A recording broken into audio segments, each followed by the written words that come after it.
ఆంధ్రప్రదేశ్లో TDP BJP కలిసి ఒక ఫైనల్ అస్త్రాన్ని సంధించాయని అనుకోవాలా. గతంలోనే కొద్ది రోజుల క్రితం వివిధ జిల్లాలకు సంబంధించిన అధికారులను మార్చాలి అంటూ పురంధేశ్వరి గారు రాసిన లేఖ, ఎవరిని ఎక్కడికి మార్చాలో ఎవరిని తీసేయాలో కూడా క్లియర్గా పేర్లతో సహా ఆమె రాసిన లేఖ అప్పట్లోనే చాలా వైరల్ అయింది, చర్చనీయాంశమైంది. ఇప్పుడు తాజాగా తెలుగుదేశం పార్టీ నుంచి కూడా ఈసీకి లేఖ రాయడం, డీజీపీని సిఎస్ని ఇద్దరిని మార్చాలని చెప్పడం, అలాగే ఇంటెలిజెన్స్ చీఫ్ను కూడా మార్చాలి అంటూ వాళ్ళ ఒక డిమాండ్ ముందు పెట్టడం, ఇది ఏ తరహా రాజకీయం, లేదంటే నిజంగా అధికార దుర్వినియోగం అనేది జరుగుతుందా? ఈ అధికారులు ఉంటే అది స్పష్టంగా కనిపిస్తుందా? అలా వాళ్ళు భావిస్తున్నారా? ఏం జరగబోతుంది ఈ అంశం మీద? ఇది అంశం మీద చర్చించే ప్రయత్నం చేద్దాం. సార్, దీన్ని ఎలా చూడాలి? ఒక ఫైనల్ అస్త్రం ఏమన్నా సంధించారా? భారతీయ జనతా పార్టీ కేంద్రంలో అధికారంలో ఉన్న పార్టీ మా వెనక ఉంది కాబట్టి నిజంగా ఒక డీజీపీనో లేదంటే చీఫ్ సెక్రటరీనో మార్చేస్తే పరిస్థితులు మారిపోతాయా? ఇవాళ కొత్తదేం కాదు అది.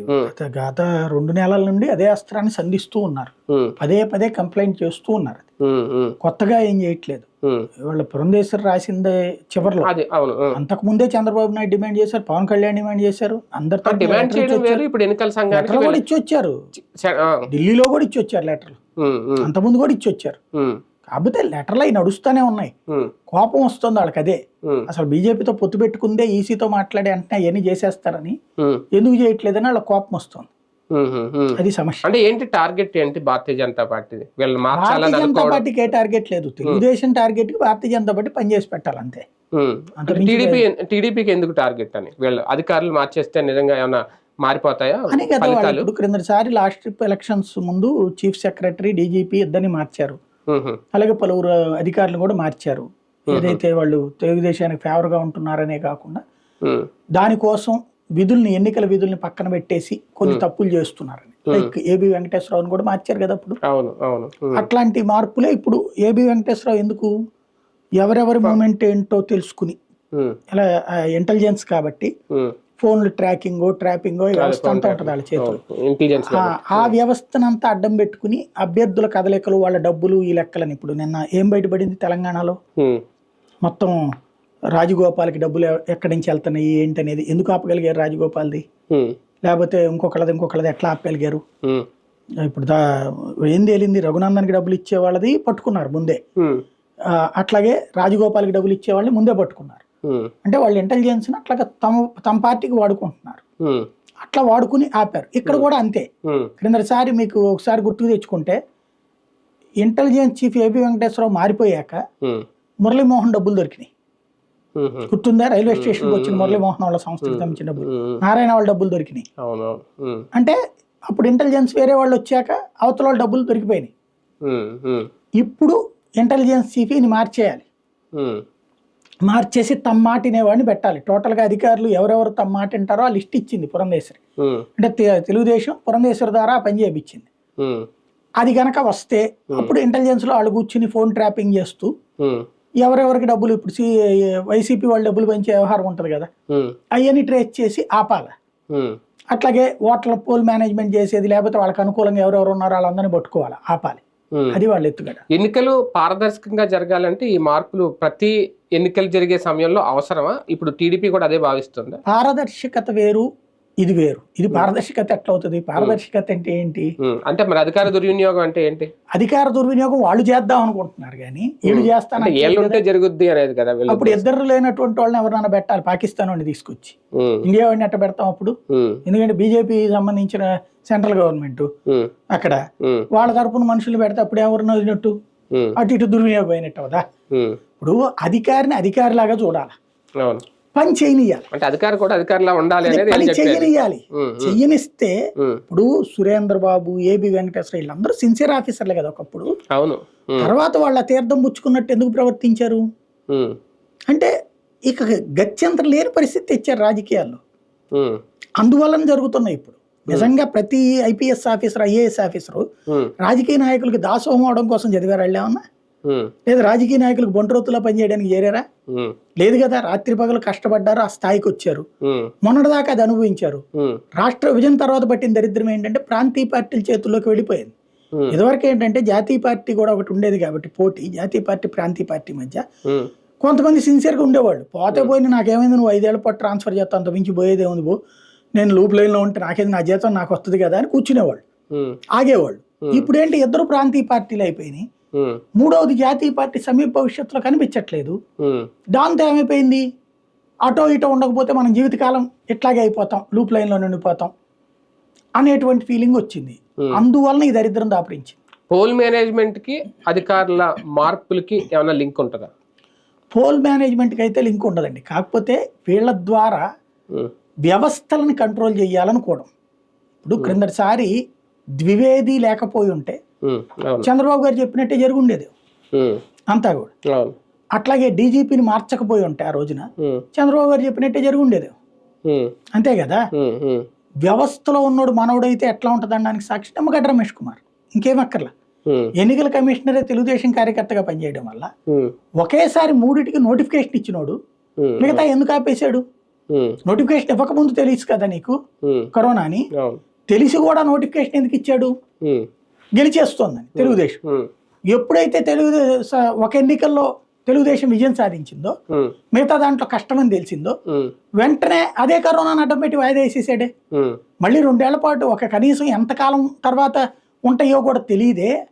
ఓ పక్కన జనాలకి స్థానిక నాయకత్వాలు అవసరమే ఆ టైంలో. ఏంది కరోనా అంటే తిండికి దగ్గర నుంచి ప్రతిదీ దగ్గరుండి మానిటర్ చేసుకునేవాడు స్థానిక ప్రజాప్రతినిధి అయితే సాధ్యం అవుతుంది. కానీ ఆ వ్యవస్థనే బతకనీయకుండా చేశాడే. పోనీ ఆయనలో సిన్సియారిటీ ఉందనుకుంటే 2018లోనే అయిపోయింది కదా టర్ము.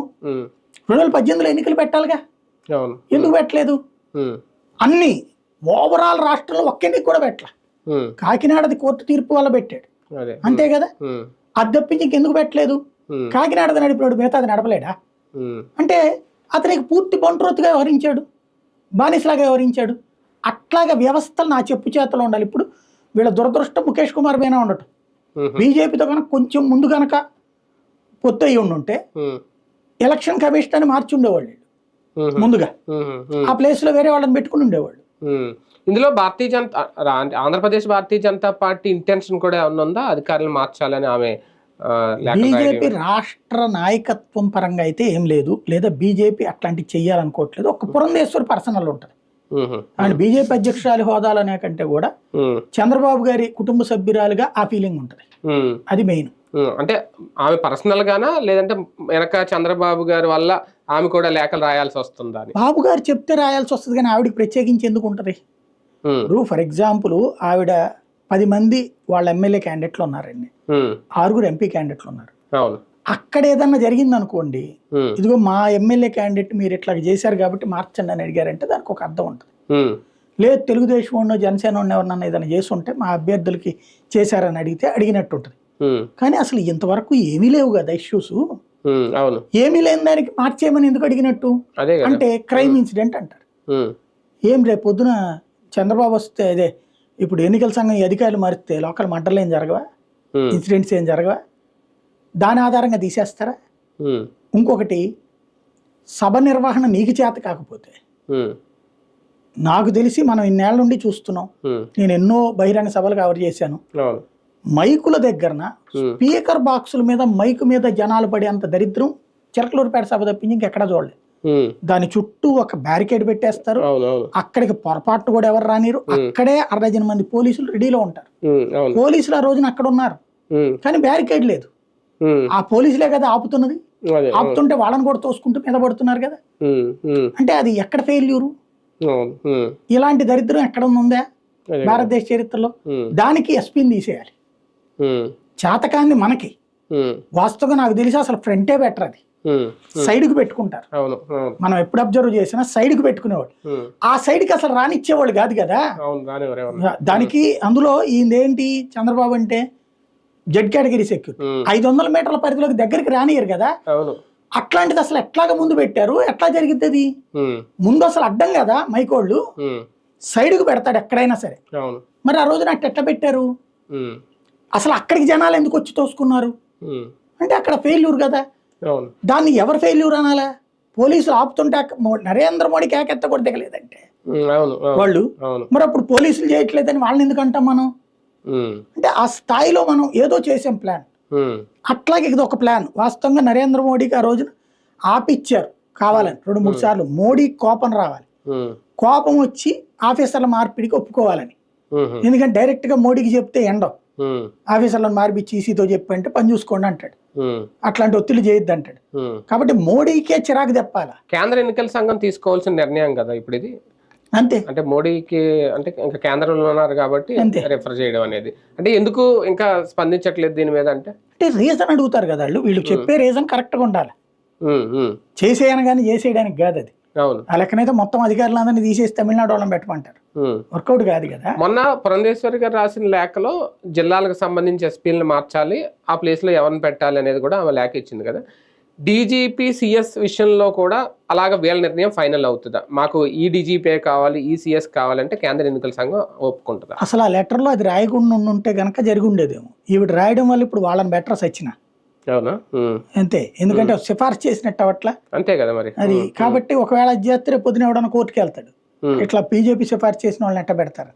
అందుకోసం ఆగింది. అంటే ఇప్పుడు మాకు నచ్చిన వాళ్ళని తీసేసి మాకు నచ్చిన వాళ్ళని పెట్టండి అనడం, అది ఇంకా అదే అనేది. అందుకోసమే ఆగింది అనుకుంటున్నాను నేను. ట్రాన్స్ఫర్లు మామూలుగా వీళ్ళని బదిలీ చేయండి, వీళ్ళ మీద ఈ అభియోగాలు ఉన్నాయంటే, అనుమానాలు ఉన్నాయి మాకంటే తీసేయచ్చు. కానీ వీళ్ళని పెట్టండి అన్నాక దాని వెనకాల ఇంటెన్షన్ ఏంటనేది అర్థమై ఆపేశారు వాళ్ళు. అది రాంగ్ స్టెప్. రెండవది, చీఫ్ సెక్రటరీకైనా డీజీపీకైనా 5 పేర్లు ఇవ్వాలి. ఏది వాళ్ళని తీసేశాక 5 పేర్లు నెక్స్ట్ సీనియారిటీ ఇస్తే దాంట్లో ఎన్నికల సంఘం డిసైడ్ చేస్తుంది. ఇప్పుడు వాస్తవంగా కొంత లేట్ అవ్వడానికి ఒక కారణం ఉందనుకుంటున్నాను నేను, ఈ బదిలీలు ఆపడానికి. అంటే బదిలీల మీద ఒత్తిడి చేస్తున్నారు కానీ ఎన్నికల సంఘం మీద ఒత్తిడి ఆపారనుకుంటున్నా. పత్రికలో ఈ రాయిపిస్తా. ఎందుకు అంటే వీళ్ళ ఉద్దేశం ఏంటంటే, ఏబి వెంకటేశ్వరరావు సస్పెన్షన్లో ఉన్నారు ఇప్పుడు. ఫస్ట్ ఒకసారి సస్పెండ్ చేశారు, ఆ తర్వాత మళ్ళీ సస్పెన్షన్ రివోక్ చేయమని క్యాట్ ఆర్డర్ ఇచ్చింది.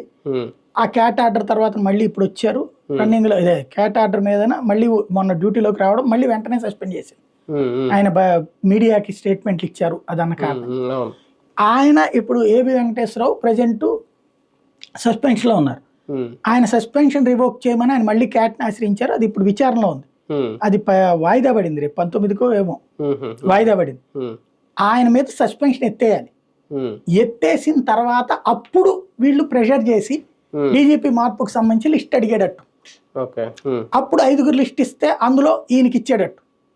కానీ ఇక్కడ ఒక లాజికల్ ప్రాబ్లం అలా ఉంది ఏంటంటే, క్రిందసారి ఈసీనే తీసేసింది ఆయన ఎలక్షన్లు అప్పుడు, ఏబి వెంకటేశ్వరరావుని ఆ పదవిలో. మరి అప్పుడు ఈసీ తీసేసిన ఈసీ ఇప్పుడు ఈసీ మళ్ళీ ఆయన డీజీపీ పోస్ట్ గా ఏకంగా అంటే అప్పుడు ఇంటెలిజెన్స్ లో కదా ఆయన ఉన్నారు. అవును, ఇప్పుడు డీజీ కదా. కాబట్టి ఆ కోణంలో ఏమన్నా అంటే బీజేపీ సెంటర్ లో పూర్తి సపోర్ట్ చేస్తే అతను డీజీపీ అవ్వచ్చు, లేదా అతను మెయిన్ స్ట్రీమ్ లోకి వచ్చి ఏ ఇంటెలిజెన్స్ చీఫ్ గానో లేకపోతే ఇంకోటి గానో వచ్చి, లేదా అతను ఏదన్నా ఒక టీముని ప్రిపేర్ చేసి పెట్టి వాళ్ళని తీసుకొచ్చేటట్టు, వాళ్ళందరినీ మెయిన్ పొజిషన్స్ లో పెట్టి ఈయన మానిటరింగ్ లో పనిచేసేటట్టు ఏమైనా ప్లాన్ చేస్తారు. నిజంగా ఏబి వెంకటేశ్వరరావు గారికి డీజీపీగా తీసుకొస్తే వైసీపీ ఊరుకుంటుందా? వీళ్ళు అబ్జెక్షన్ రైజ్ చేస్తారు. అబ్జెక్షన్ రైజ్ చేస్తారు. ఎందుకంటే చాలా పాయింట్స్ కూడా ఉన్నాయి. ఈసీ నియమించాక చేయడానికి ఏం లేదు కదా. అంటే ఈసీకే నియమించదు అనుకుంటున్నా నేను. నియమించితే కనుక అడుగుతారు వీళ్ళు, కానీ ఇక్కడ వీళ్ళకి ఆ సీన్ ఉంటే అసలు మార్చరు కదా. అదే కదా. రైట్, చూద్దాం నిజంగా మార్పులు చేర్పులు ఉంటాయా? డీజీపీని లేదంటే ఇంటెలిజెన్స్ చీఫ్ని, సిఎస్ని మార్చే ప్రయత్నం జరుగుతుందా? నిజంగా అది చేస్తారా? చేస్తే దాని పరిణామాలు ఎలా ఉంటాయి? ఎన్నికల మీద ఎలాంటి ప్రభావం చూపిస్తాయి?